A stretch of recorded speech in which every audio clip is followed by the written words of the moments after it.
Kaya pala ganito ang naging resulta ng kapalaran ko. Kasi alam ng Diyos na kaya ko.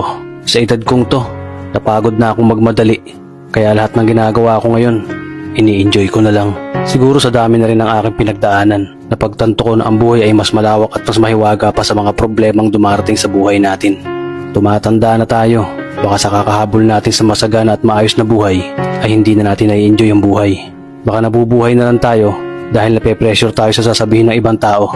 Marami na rin akong mga naging maling desisyon sa buhay, pero lahat yun nagsilbing aral sa akin at natuto ako sa mga pagkakamali ko. May mga taong sobra nating mamahalin at bibigyan ng halaga, pero ibabalik lang sa atin ay kabiguan at matinding trauma. Kaya wag nating lilingunin ng mga taong tulad nila dahil mas payapa kapag hindi ka na interesadong malaman pa kung ano pang balita sa kanila. At wag mong idepende ang sarili mo sa kahit kanino. Tandaan mo, kahit sarili mong anino, iiwan ka din nito kapag madilim na ang paligid mo. Kailangan natin matutunan na huwag ikumpara ang sarili natin sa iba dahil hindi natin laban ang laban nila. Karera mo to, di nila karera. Dahil ang buhay ay hindi naman nasusukat sa kung sino ang mayaman, kundi kung sino ang payapa.